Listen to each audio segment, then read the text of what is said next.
વડોદરા શહેરના અમિતનગર પીએનડી કોલોની પાસેથી હરણી તરફ જતા આરસીસી રોડ પર મોટી તિરાડો પડી જતા નદીમાં પડવાનો ભય સેવાઈ રહ્યો છે।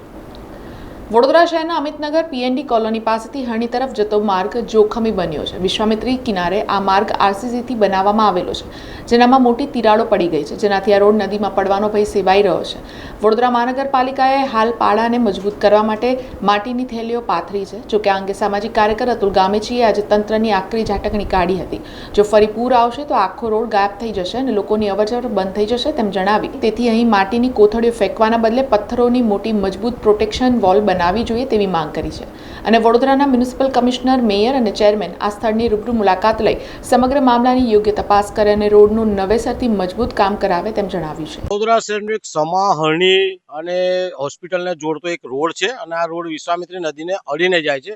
અહીંયા વિશ્વામિત્રી નદીની બાજુમાં એક આરસીસી રોડ છે અને આરસીસી રોડ પૂરો ફાટી ગયો છે, ઘણા સમયથી ફાટી ગયો છે।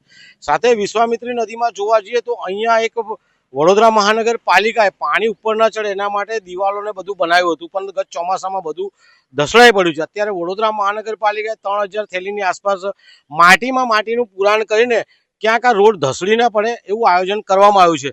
પરંતુ જે રીતના કોઈ પણ કામ કરતા હોય પૂર્વ આયોજન કરવું પડે અને વારંવાર ખર્ચો ના થાય તેવું આયોજન કરવું પડે। હવે આ રોડ ફાટી ગયો છે એની પણ તપાસ કરવી પડે।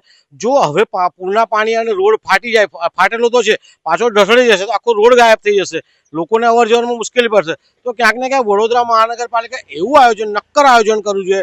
અહીંયા જે અત્યારે વોલ બનાવવામાં આવી રહી છે એવી પથ્થરોની મોટી વોલ બનાવવામાં, જેથી કરીને આ કુદરતી આફતના સમયમાં તૂટી ના પડે અને ઘસડાઈ ના જાય। ક્યાંક ને ક્યાંક વડોદરા મહાનગરપાલિકા પોતાનું આયોજન એ રીતનું કરે છે કે ક્યાંક કમાવા ક્યાં મળે, હવે આ ધોવાઈ જશે એટલે કમાવાનું થશે। એટલે ક્યાંક ને ક્યાંક વડોદરા મહાનગરપાલિકાના municipal commissioner, mayor Shri, chairman સાહેબ અહીંયા એક વિઝિટ કરે, તપાસ કરે, રોડ ફાટી ગયો છે, નવેસરથી અહીંયા વોલ બનાવે તેવી અમારી માંગ છે।